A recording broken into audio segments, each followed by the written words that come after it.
À la une ce soir, le procès d'Élie de Mota, le leader charismatique du LKP, doit comparaître demain devant le tribunal correctionnel pour répondre à l'accusation de violence en réunion. Le GTG a lancé un appel à la grève. Vos avis sur ce sujet dans ce journal. Et le pacte pour l'emploi est opérationnel. Le dispositif mis en place pour les jeunes de moins de 30 ans a déjà permis à des milliers de Guadeloupéens de trouver un emploi. Le détail dans ce journal avec Linda Kayarsi. La présidente du conseil départemental, Josette Boral-Lansartin, était en visite de terrain ce matin à Petit Canal. Un déplacement pour examiner les projets de la municipalité potentiellement éligibles au fonds d'aide aux communes. Et nous le verrons, la semaine des mathématiques a débuté dans les écoles. Cette opération a pour objectif de montrer à tous les élèves ainsi qu'à leurs parents une image actuelle, vivante et attractive des mathématiques. Bonsoir et bienvenue sur ATV Guadeloupe. C'est demain qu'Élie de Mota devra comparaître devant le tribunal correctionnel de Pointe-à-Pitre pour répondre à l'accusation de violence en réunion à l'occasion d'une manifestation syndicale qui s'était tenue en avril 2016 au siège de BMW à Jarib-Mao. Le syndicat UGTG a lancé un appel à la grève pour soutenir leur leader. Êtes-vous favorable à ce type de mouvement pour régler les problèmes en Guadeloupe? ATV Guadeloupe a cherché à connaître vos avis. On écoute vos réponses recueillies aujourd'hui par Patrick Curie et Moïse Dexter. Oui, si ça permet de faire évoluer les choses, et non si ça permet au petit commerce de mourir, de tuer l'économie. Donc il faut savoir faire ça très intelligemment, pas pénaliser ceux qui sont déjà dans la difficulté, ou alors trouver d'autres moyens de revendication. Mais bon, c'est assez partagé. Tout dépend, peut-être une grève générale, c'est-à-dire au niveau de l'hôpital, comme on parle là en ce moment. Eh bien, moi, je dis qu'il faut que tout le monde se rassemble pour pouvoir faire une grève. Une grève générale, oui. Mais alors, est-ce que ça va suffire? Est-ce que cette grève va déboucher sur quelque chose de concret, sur des vraies discussions, de mettre à plat les vrais problèmes et trouver des solutions, débattre des vraies réalités? Je ne sais pas, mais pourquoi pas commencer par ça? Je pense qu'une grève générale, c'est se tirer une balle dans le pied. On a bien vu en 2009. Moi, j'habite la Martinique, j'ai vu en Martinique, j'ai vu ici. Résultat, on a cassé notre économie. Donc il faut réfléchir à des choses plus, je dirais, plus intelligentes. Il faut changer la manière de faire. Les grèves générales, ça engendre beaucoup de problèmes et la situation est déjà trop difficile. C'est pas la peine de renouveler ce genre de trucs.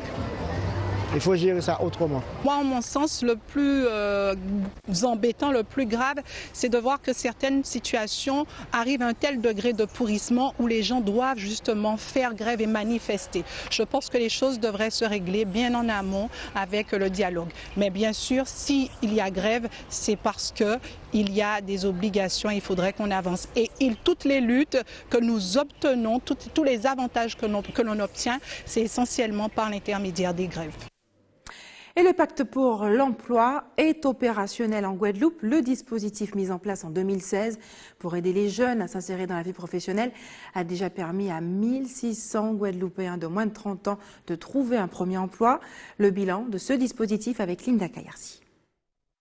Dynamiser le recrutement pérenne des jeunes de moins de 30 ans et développer l'emploi local par l'anticipation des besoins en main-d'œuvre des entreprises. Tels sont les objectifs du pacte de responsabilité et de solidarité pour l'emploi des jeunes en Guadeloupe. L'échéance 31 décembre 2017, on a assisté à 1600 contrats uniques dans le cadre du pacte. Ces 1600 contrats uniques, on a un taux de pérennisation dans l'emploi qui est de plus de 30%. C'est-à-dire que ces jeunes sont soit restés dans l'entreprise, soit ont pu se réinvestir dans d'autres entreprises. Alors 30%, ça peut paraître faible, mais il faut savoir que c'est un taux tout à fait logique, habituel au niveau national sur cette typologie de contrat. C'est un dispositif spécifique à la Guadeloupe qui permet aux entreprises de recruter des jeunes avec zéro charge sociale dans la limite d'un salaire allant jusqu'à 2,5 du SMIC. Et ainsi, avoir un demandeur d'emploi formé qui s'exprime dans une entreprise qui a un besoin de compétences à un coût pendant une durée déterminée, bien évidemment, c'est pas non plus quelque chose qui va s'éterniser, et avoir ainsi moins de fonds à investir dans ce jeune pendant une durée d'1 an, lui permettant ainsi de se former, de compléter sa formation ou de favoriser le développement de ses savoir-être pendant cette durée. La simplification est aussi l'un des vecteurs de réussite du pacte pour l'emploi. Des jeunes avec notamment la mise en place d'un guichet unique pour faciliter les démarches administratives et aider les entrepreneurs au recrutement. Les 400 collaborateurs de Pôle emploi conseillers qui travaillent avec les demandeurs d'emploi et les entreprises vont vous prendre en charge pour chercher avec vous l'employeur qui correspond à vos aspirations, l'employeur qui peut le mieux possible vous accompagner dans le domaine de la formation ou dans le domaine de la découverte d'une entreprise sur laquelle vous souhaiteriez vous exprimer dans une carrière plus ou moins longue, d'avoir une formation, d'avoir une expérience professionnelle, de garantir que votre CV, à un moment quelconque, il aura une ligne très importante qui est une ligne d'expérience de 9, 10, 11, 12 mois et qui permettra à ce moment-là aux employeurs potentiels qui pourraient vous intéresser ou à l'entreprise sur laquelle vous avez travaillé dans le cadre de ce dispositif de vous garder. Le pacte de responsabilité et de solidarité pour l'emploi des jeunes en Guadeloupe a été lancé en 2016. Et la présidente du conseil départemental, Josette Borel-Incertain, était en visite de terrain ce matin à Petit Canal. Un déplacement pour examiner les projets de la municipalité, ceux qui sont potentiellement éligibles au fonds d'aide aux communes. Le reportage est signé Anne-Elisabeth Artsen. Rassurer les municipalités sur les engagements du conseil départemental, c'est l'objectif de ces visites de terrain organisées régulièrement par sa présidente. Il faut aller voir, il faut aller se rendre compte de l'efficacité des services du conseil départemental. Mais c'est surtout, je crois, se rassurer aussi les municipalités du fait que nous sommes attentifs à la réalisation jusqu'au bout de nos engagements. Donc là, je viens d'avoir une réunion avec cette association qui gère cet espace où nous sommes et voir de visu ce qui s'est fait, les engagements que nous avions pris et que d'autres que nous prendrons d'ailleurs, mais voir les lieux sur lesquels nous allons pouvoir intervenir. Pour la municipalité de Petit Canal, c'est l'occasion d'examiner ensemble les projets à mener pour le développement de la ville qui pourraient être éligibles au fonds d'aide aux communes. Aujourd'hui, c'est le département qui va apporter sa contribution en fonction de ses compétences, en fonction de ses moyens. Et puis, les acteurs du terrain aussi, ils ont besoin de discuter, d'échanger, de parler de leurs problématiques avec, je dirais, les responsables politiques. Il est important pour nous de visiter deux structures, le musée d'antan, qui traite un petit peu de toute la culture et de notre passé, avec une belle exposition pierre-bois. Et ensuite, il est important pour moi de passer au centre social aussi pour montrer à la présidente la détermination, je dirais, des agents du centre social. Et nous avons un gros chantier, il est important qu'on en discute avec le département. C'est l'aménagement du port de pêche de Petit Canal. C'est un projet qui va nous permettre de redynamiser le bourg de la ville, de redynamiser aussi le bas du bourg. Et puis c'est un projet qui va nous permettre de nous développer touristiquement. Le conseil départemental devrait ainsi allouer dans un premier temps une enveloppe de 800 000 €, une aide financière qui devrait contribuer au projet phare de la ville, l'aménagement de son port de pêche. Les travaux devraient débuter courant 2020. Et voilà 2 jours que des odeurs de gaz incommodent les riverains de plusieurs quartiers de Fort-de-France en Martinique. Les pompiers sont déjà intervenus pour venir en aide à ces personnes qui affirment souffrir de picotements des yeux et de nausées. Les services de l'État ont engagé des investigations pour connaître l'origine du problème. Le point avec Loïc Régis d'ATV Martinique. Les 2 dernières tournées de ce facteur ont été plus compliquées que d'habitude. Fred a ressenti des gènes respiratoires en arpentant les rues de Dillon. Une odeur de gaz envahissait l'air. J'ai senti par un petit moment de picotement au niveau des yeux et puis le nez. Donc c'était pas très fort, mais c'était quand même un petit peu gênant. En plus, il faisait excessivement chaud. Comme lui, d'autres personnes dans le quartier se sentent incommodées. Ce ne serait pas la première fois que cela se produit.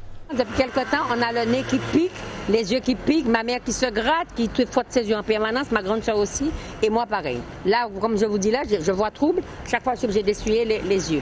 Tout ça, ça sort de l'incinérateur, parce qu'on a un gros problème avec cet incinérateur-là. Depuis lorsqu'ils ont monté ça, toutes les grandes personnes sont tombées malades. Le lycée professionnel a été évacué hier en fin d'après-midi par précaution. Les pompiers ont dû réaliser plusieurs interventions à Fort-de-France. Nous avons reçu plusieurs demandes de secours émanant de personnes vivant essentiellement sur la périphérie de Fort-de-France, se plaignant donc d'être incommodées par des gaz et certains même allant jusqu'au malaise. Donc cela appelait immédiatement de notre part une réaction qui était d'une part de mettre en sécurité ces personnes et ensuite bien de rechercher les causes du malaise pour éventuellement les traiter. Des enquêtes ont été menées aux abords des entreprises exploitantes de gaz comme la Sahara ou Antigaz notamment. Des investigations qui se sont avérées négatives. L'origine des odeurs est encore inconnue. L'ARS a activé sa cellule de veille sanitaire. Nous avons reçu au niveau de la plateforme de veille et d'urgence sanitaire à l'ARS de Martinique 4 signaux que nous sommes en train d'investiguer. Ces signaux font état de nuisances olfactives essentiellement. Nuisances olfactives qui sont ressenties par un certain nombre de la population. Donc nous sommes encore en train de les investiguer. Pour l'heure, parmi ces signaux, un retient notre attention particulièrement puisqu'il implique un certain nombre de personnes dans une école maternelle et ces symptômes sont de type gastro-intestinaux. Face à cette situation, plusieurs services de l'État sont mobilisés. Les médecins et leur connaissance de la situation ainsi que des mesures prises, mesures de l'air et mesures éventuellement du niveau de gaz, mais qui pour l'instant n'ont pas permis d'identifier la source de cette odeur. Pour l'heure, seule l'absence de fuite est confirmée, mais aucune piste n'est écartée. Les relevés se poursuivent pour tenter d'identifier l'origine de ces émanations. Restez avec nous sur ATV Guadeloupe. Dans quelques minutes, nous verrons comment mieux gérer notre apparence pour mieux réussir notre vie professionnelle avec notre première invitée Florence Barbin, coach en images. Et puis une semaine pour aimer les mathématiques. L'opération a débuté dans les établissements scolaires de l'archipel. La journée d'hier a été particulièrement meurtrière en Guyane. 4 personnes ont perdu la vie en une nuit suite à des accidents de la route. C'est dans ce contexte, ce matin, que les lycéens de l'établissement Jean-Marie Michotte ont assisté à un grand forum sur la sécurité routière. Le reportage est signé Jonathan Lariot.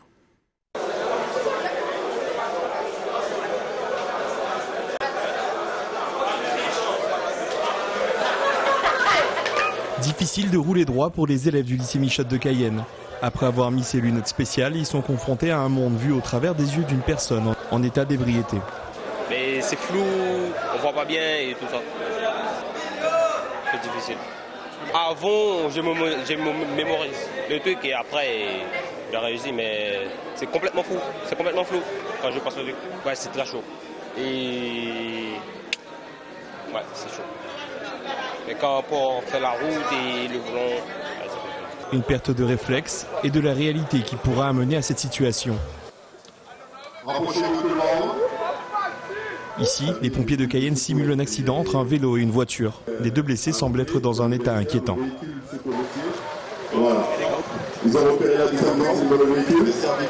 Nous avons eu un accident fin hier avec un choc frontal sur Mana. Nous avons eu aussi, enfin ça fait quand même 4 morts. Et puis c'est fréquent, il y a beaucoup de jeunes qui sont concernés par ces accidents qui se passent en ce moment. Je pense que c'est du civil, c'est le comportement. Et c'est confronté tous les jours, matin, midi et soir. Donc il faut quand même prendre des précautions, la vigilance, revoir le comportement, le partage de l'autre. Ce sont tous ces mots que je donne à chaque fois, quoi. Pour cette 7e édition, l'utilisation de ce genre de scène est un atout majeur. Une voiture tonneau devrait bientôt faire partie des accessoires de sensibilisation du lycée. L'habit ne fait pas le moine, mais on reconnaît le moine par son habit. Samedi prochain aura lieu une conférence sur l'apparence pour mieux réussir sa vie professionnelle à l'hôtel Fleur d'Épée à Gosier. L'une des intervenantes de l'événement est avec nous ce soir pour en parler. Florence Barbin, bonsoir. Bonsoir. Merci d'avoir accepté notre invitation ce soir. Vous êtes coach en images. Alors cette conférence aura lieu, je l'ai dit, c'est ce samedi 17 à l'hôtel Fleur d'Épée à Gosier à 19h, un événement totalement dédié, enfin c'est un pléonasme, dédié aux femmes. Comment notre apparence peut-elle nous aider à mieux réussir notre vie professionnelle? En fait, l'apparence, c'est tout simplement la communication, puisqu'en fait, c'est vraiment la première impression qu'on donne. Et c'est vraiment, elle est primordiale. Et c'est bien pour ça que nous sommes une équipe de 4 et nous sommes là justement pour accompagner toutes ces femmes, pour leur apporter les clés du succès tant au niveau personnel et professionnel. Je l'ai dit tout à l'heure, avec ce proverbe, l'habit ne fait pas le moine, mais on reconnaît le moine à son habit. Que dit notre tenue vestimentaire sur nous, sur notre identité, notre personnalité? En fait, notre habit peut à la fois véhiculer une image négative qui est totalement en désaccord avec notre personnalité. Donc c'est vraiment choisir les bons habits en fonction de la morphologie, en fonction de l'identité même de la personne, pour vraiment véhiculer une image positive. Et justement pour que l'autre perçoive en fait cette positivité en nous. Qu'apprendront ces femmes justement ce samedi à 19h à l'hôtel Fleur d'Épée? Quels seront les ateliers, les sujets qui seront abordés dans le détail? En fait, les femmes, elles vont découvrir, en fait, on va les accompagner à trouver leur potentiel, à trouver leur savoir-faire, vraiment pour qu'elles puissent réussir professionnellement. Puisqu'en fait, il y a beaucoup de femmes qui n'ont pas confiance en elles. Et nous sommes là, en fait, pour les accompagner, pour pouvoir développer leurs projets. Je pense à ces femmes qui, des fois, subissent des discriminations, les personnes en situation d'obésité. Quand elles viennent vers vous, vous êtes coach en image, que se passe-t-il? En fait, on leur apprend vraiment à prendre confiance en elles. C'est-à-dire que nous avons un coach qui s'appelle Madame Sylvina Pelmar, qui travaille tout ce qui est développement personnel. Et donc, par la suite, moi, j'interviens aussi au niveau de l'image de marque de la personne, même au niveau de... Comme une entreprise, on a une image de marque. Voilà, et d'une entreprise également. L'être humain est en train de devenir un produit. Expliquez-nous, j'ai du mal avec ce concept. Qu'est-ce que ça signifie, mon image de marque? En fait, l'image de marque, c'est vraiment...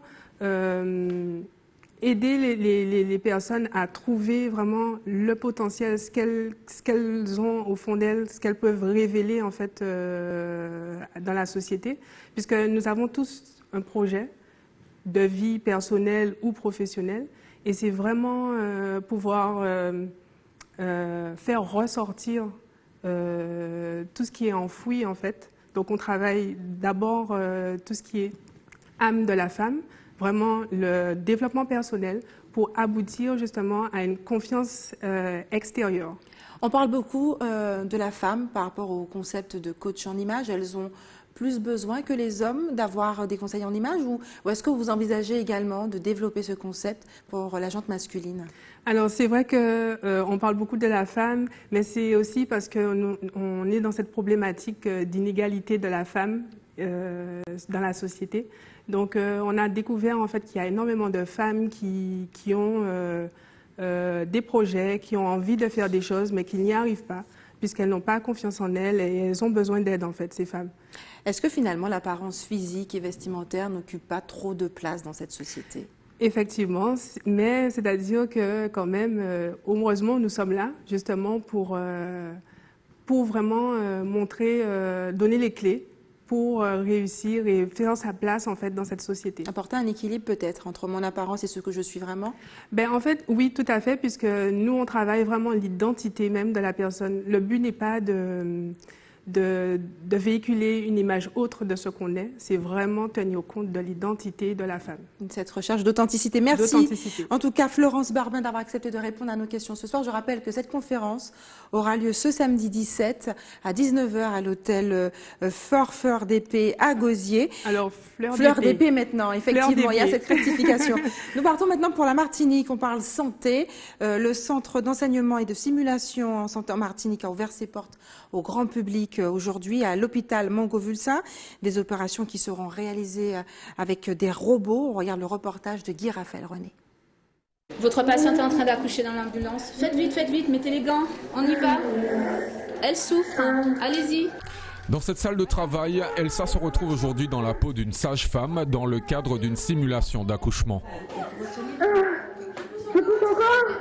Non, arrêtez de pousser. Une situation inédite pour tous les visiteurs qui a permis notamment aux mamans comme Elsa de revivre ce moment, mais de l'autre côté de la barrière. On vient d'avoir une petite fille. Vous l'avez appelée comment? Léa. Elle se prénomme Léa, elle va très bien, elle respire bien et on va la prendre en charge dans la salle d'à côté. Beaucoup d'émotions parce qu'on n'a pas l'habitude de se retrouver à cette place comme ça, hein. C'est rare. Et ça me fait beaucoup d'émotions, ça me touche beaucoup. Vous pensez que c'était aussi proche de la réalité comme ça, la simulation? Non, pas du tout. Non, pas du tout. Pas aussi proche, non.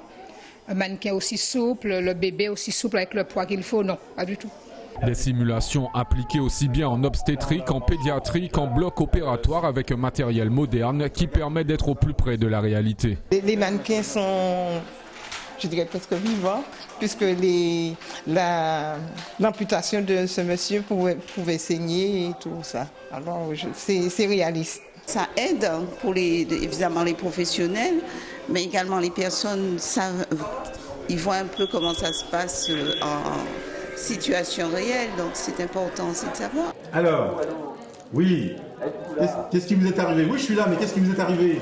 Des mannequins qui parlent et réagissent comme un patient en fonction du scénario choisi, grâce à cette console qui permet de déclencher saignement, contraction et bien d'autres paramètres. De cette console, je peux aussi commander le déroulement du scénario en décidant de la tension de la maman. Donc je modifie sa tension, je modifie ses paramètres vitaux, sa fréquence cardiaque, sa fréquence respiratoire. Et on peut comme ça faire interagir dans un scénario réaliste les soignants pour vraiment qu'ils aient une immersion comme dans la vraie vie. Simulé pour mieux soigner. Depuis 2016, environ 900 professionnels, médecins, infirmiers, sages-femmes et autres ont été formés grâce à cette technologie sans risque. Et retour en Guadeloupe. Demain, le festival Cris de femmes organise à la Maison des Illustres à Goyave un beau cantage caribéen qui sera consacré à Cuba et à ses prêtresses humaines ou mythologiques. La présidente du festival est avec nous ce soir pour en parler. Stéphanie Mélion-Reynette, bonsoir. Bonsoir. Merci, bonsoir Stéphanie, merci d'avoir accepté notre invitation ce soir. Vous êtes la présidente du festival Cris de femmes, un festival totalement dédié à la femme de Cuba, entre révolution et tradition. Pourquoi avez-vous choisi cette thématique? Que nous apprennent ces femmes cubaines? Alors en fait, la conférence de la thématique cette année, c'est Femmes Territoires. Ce qui nous intéresse, c'est la femme et son corps, évidemment, parce que c'est vraiment, j'allais dire, presque le marronnier du festival, c'est-à-dire la femme et son territoire personnel, son écologie personnelle. Et puis, il y a aussi la question des femmes, c'est-à-dire que selon le territoire dans lequel on s'inscrit, eh bien, nous sommes des femmes différentes qui sommes forgées dans une éducation différente, bien qu'il y ait des choses qui se recoupent au niveau du genre. Alors, les femmes cubaines, pourquoi? Parce que je me suis intéressée à... J'avais envie que nous soyons caribéennes d'abord, ensuite panaméricaines, panafricaines, parce que c'est vraiment des thématiques qu'on aborde beaucoup aujourd'hui. On parle de notre caribéanité et pour autant, on ne se connaît pas entre Caribéens, entre Caribéennes. Et donc, finalement, ces cubaines sont là pendant une semaine. Donc demain, nous aurons le volet cubain qui a commencé aujourd'hui avec la masterclass. Et la semaine prochaine, nous aurons d'autres femmes de Guadeloupe, des États-Unis et d'ailleurs. Donc voilà.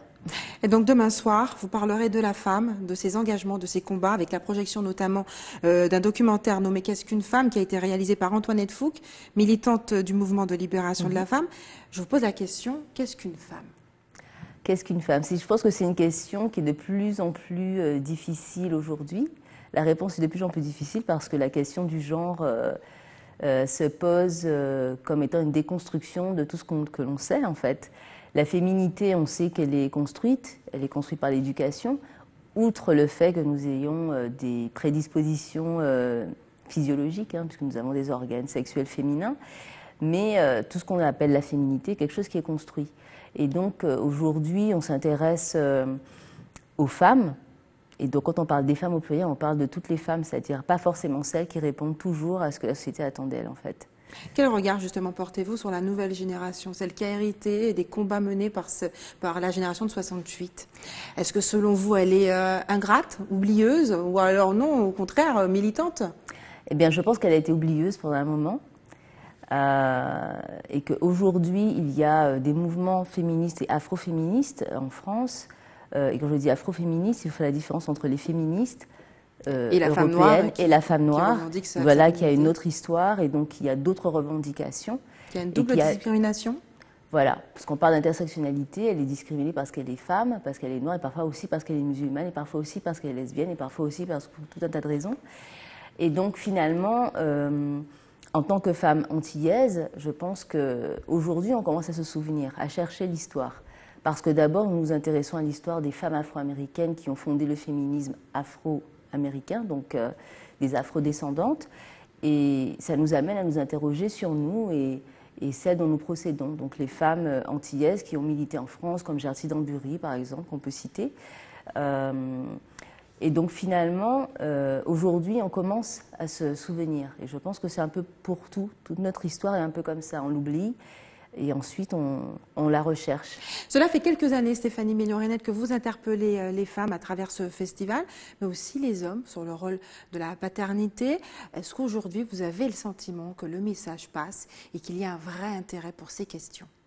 Oui, tout à fait. Je pense qu'elles étaient attendues d'ailleurs. Je pense que ce débat était attendu. Quand j'ai commencé au nom du père, j'étais surprise du nombre de pères qui se sentaient concernés déjà par le fait qu'ils soient privés de leurs droits. Parce que finalement, en tant que féministe, je pense qu'il est important que si on parle de parité, qu'on parle de parité dans tous les sens du terme et dans tous les domaines. Et il s'avère que les hommes sont discriminés, que les pères sont discriminés par la loi. Il faut le dire, il faut le savoir.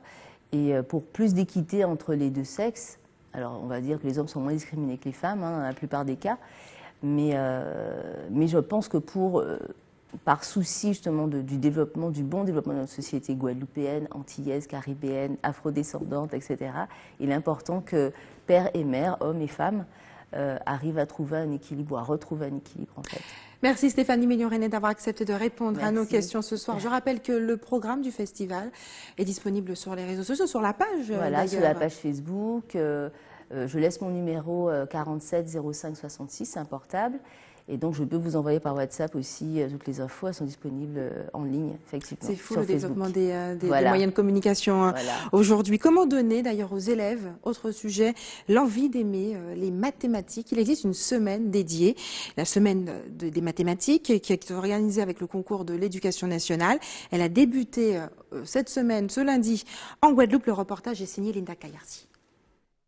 Faire du sport tout en pratiquant les mathématiques, au stade de Cap-Esterbello, opération aux rencontres. Alors l'objectif de cette journée est de proposer des activités d'orientation aux élèves. Donc nous sommes dans le cadre de la semaine des mathématiques. Donc aujourd'hui ils ont des petits problèmes, des calculs simples à faire tout en s'orientant dans un espace qu'ils ne connaissent pas. Au programme, course d'orientation, rallye mémoire, jeu du rapido, les mathématiques sont omniprésents.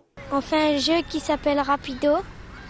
Alors il y a des plots, des coupelles, un plot de contournement, des cerceaux et des chiffres sur les coupelles. On court, on contourne le plot bleu avec une carte et après en regardant sur la carte, on voit que le numéro il est dans le cerceau. Et parfois, nul besoin de jeux ludiques pour apprécier les maths. Certains les pratiquent sans problème. Oui, j'aime bien les maths. Pourquoi? Parce que je trouve que c'est à la fois amusant et je trouve que j'apprends mieux que le français. J'ai fait un jeu en fait de mémoire. En fait, je dois mémoriser les places des coupelles pour trouver le nom des mathématiciens. Alors, est-ce que tu peux me citer un nom de mathématicien? Pythagore. Tout au long de la semaine, les mathématiques seront à l'honneur. Objectif, favoriser l'éclosion d'une véritable culture scientifique, aussi bien chez les scolaires que le grand public. Et c'est l'heure des informations pratiques. Maintenant, faites des réserves d'eau si vous habitez Cap-Esterbello et les Saintes. Les coupures sont prévues chez vous demain soir dès 18 h avec un retour à la normale à 6 h du matin. Demain, l'équipe de l'établissement français du sang vous donne rendez-vous à Faustin-Fleuret au lycée de Mornalo toute la matinée. Et enfin, si vous avez des informations à nous communiquer, n'hésitez pas à nous appeler au 60 11 2 fois. Voilà, c'est la fin de notre édition locale et régionale. Avant de se quitter, je vous rappelle les principaux titres de ce mercredi 14 mars. Nous l'avons vu ce soir, c'est demain que le leader charismatique du LKP, Élie de Mota, doit comparaître demain devant le tribunal correctionnel pour répondre à l'accusation de violence en réunion. Le GTG a lancé un appel à la grève. Nous y reviendrons bien entendu dans notre édition de demain. Et puis le pacte pour l'emploi est opérationnel, nous l'avons vu. Le dispositif mis en place pour les jeunes de moins de 30 ans a déjà permis à 1600 Guadeloupéens de trouver un emploi. Et puis aujourd'hui, visite de terrain pour Josette Borel-Incertain. La présidente du conseil départemental était en déplacement pour examiner les projets de la municipalité potentiellement éligibles au fonds d'aide aux communes. Et la semaine des mathématiques a débuté dans les établissements scolaires de l'archipel. Cette opération a pour objectif de montrer à tous les élèves ainsi qu'à leurs parents une image actuelle, vivante et attractive des mathématiques, notamment par le biais des activités sportives. Merci d'avoir choisi ATV Guadeloupe. Je vous souhaite une excellente soirée. On se retrouve demain à 18 h 45.